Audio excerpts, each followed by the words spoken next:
여러분 안녕하십니까? 요한계시록 10분 강해 145번째 시간입니다. 오늘은 계시록 10장의 7번째 강해로 너무나 달콤했던 작은 책이라는 주제로 우리 함께 말씀을 살펴보시겠습니다. 계시록 10장 8절로 10절.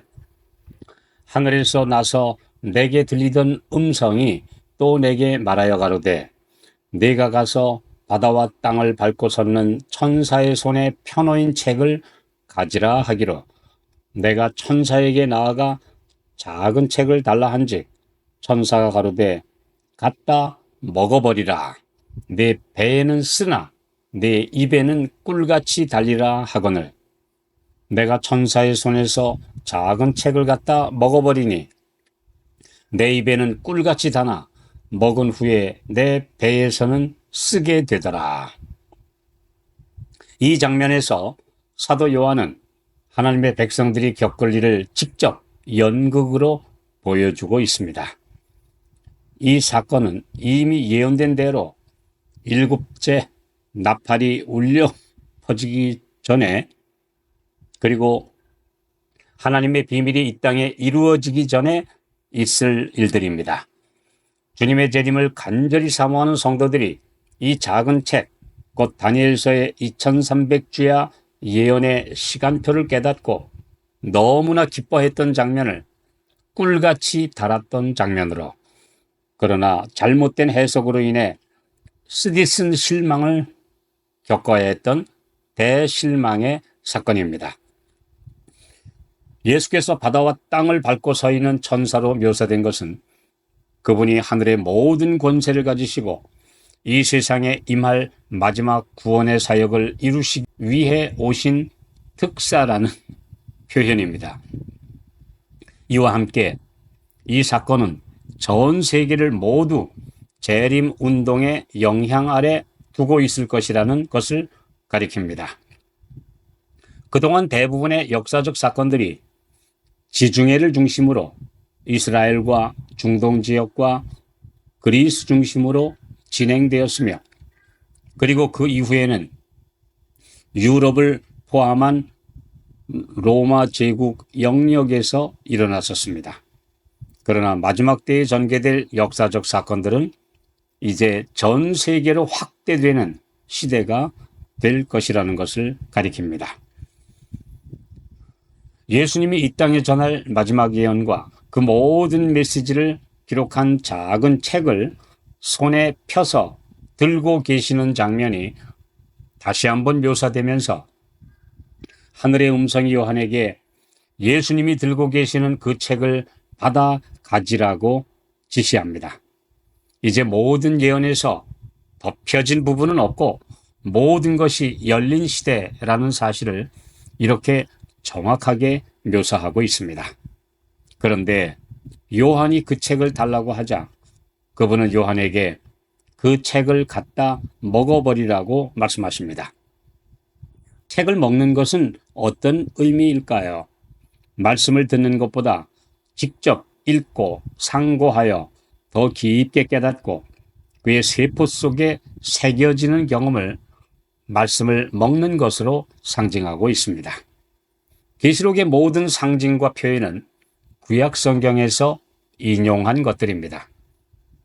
다음의 표현들을 보면 책을 먹는다는 것의 의미를 잘 이해하게 됩니다. 예레미야 15장 16절 만군의 하나님 여호와시여 나는 주의 이름으로 일컬음을 받는 자라 내가 주의 말씀을 얻어 먹었사오니 주의 말씀은 내게 기쁨과 내 마음의 즐거움이오나. 시편 19편 9절 10절 여호와의 규례는 확실하여 다 의로우니 금 곧 많은 정금보다 더 사모할 것이며 꿀과 송이꿀보다 더 달도다. 하나님의 말씀이 기록된 두루마리 책을 받아 먹었을 때 너무도 달고 기쁨과 환희에 넘친 이 계시의 장면은 구약 성경에 기록된 상징적 계시를 모티프로 한 것입니다. 에스겔서에 기록된 이와 똑같은 장면을 인용하여 성도들이 겪을 상황을 재현한 것입니다. 중세가 끝나고 19세기에 복음이 전 세계적으로 전파되던 시기에 다니엘서에 이해되지 못한 부분이 깨닫게 되었을 때 성도들이 먹은 이 작은 책의 맛은 꿀맛이었습니다. 그 2300주야 예언을 깨달았을 때 말할 수 없는 기쁨과 소망에 들떴던 그 심정을 이렇게 실제 연극으로 표현하고 있습니다. 선지자 에스겔은 하나님께서 주시는 말씀이 적힌 두루마리를 받아먹고 백성들에게 가서 전하는 것으로 묘사되었습니다. 이것은 선지자가 단순히 글자와 말씀만 기계적으로 전달하는 사람이 아니라 그가 맛보고 깨달은 진리와 예언의 진수를 전달해야 한다는 것을 가르쳐 줍니다. 그러나 에스겔에게는 그 말씀이 꿀같이 달았을 뿐 나중에 쓰게 된 경험은 없었습니다.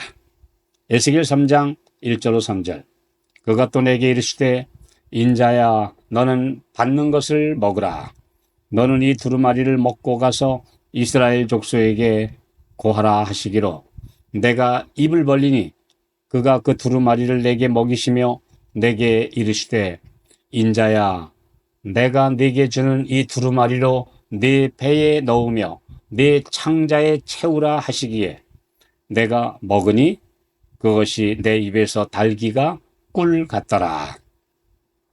계시록 10장에서 공개된 작은 두루마리가 입에서는 꿀처럼 달았지만 뱃속에서 쓰게 된 이런 상징적 표현은 다니엘서의 비밀이 공개되어 그 예언된 기간의 종착점이 언제인지 깨닫고 예수님의 재림하실 시간이 너무나 눈앞에 다가왔다고 생각하여 환호했던 신자들을 가리키고 있습니다. 이 사건은 너무도 정확하게 19세기에 미국을 비롯한 유럽 세계에서 성취되었습니다.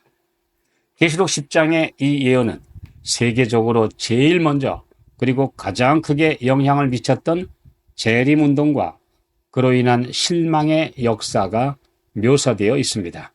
현대 역사에서 첫 번째 시한부 종말론을 주창했던 바로 그 사건입니다. 침례교 목사였던 윌리엄 밀러와 그의 다니엘 해석을 받아들인 신자들은 개신교 여러 종파에서 나와 큰 무리를 이루었습니다. 밀러주의자로 알려진 이들은 다니엘 8장 14절 그가 내게 이르되 2300주야까지니 그때 성소가 정결하게 함을 입으리라 하였느니라 라는 말씀의 기한을 1844년으로 계산하여 이 해에 세상의 종말이 이를 것이라고 전파한 것입니다. 1830년대 초에 이렇게 예언을 해석한 이들은 재림의 시간이 너무도 가깝다고 생각하고 기쁨에 가득 차서 모든 재산과 직업마저 버리고 이 소식을 전하는데 생애를 바쳤습니다. 그 후로도 전 세계에서 휴거론자들을 포함해 시한부 종말론을 믿고 많은 사람들이 이와 똑같은 잘못을 범하고 있습니다. 마태복음 24장 46절 그날과 그 시는 아무도 모르나니 라는 예수님의 말씀에 주의를 한다면 이런 잘못을 범하지 않습니다. 예수 재림의 시기를 정하는 모든 사람들은 입에는 달고 배에서는 쓰게 되는 경험을 맛보게 됩니다. 절대 이 같은 잘못을 범하지 말라는 경고의 말씀입니다. 달콤한 말로 재림의 날, 또 휴거의 날짜를 정하는 사람들의 말에 귀 기울이지 말아야 합니다. 예수께서 하신 다음 말씀은 재림을 기다리는 모든 신자들이 결코 잊지 말아야 할 기다림의 원칙입니다. 마태복음 24장 44절 이러므로 너희도 예비하고 있으라 생각지 않은 때에 인자가 오리라. 아멘.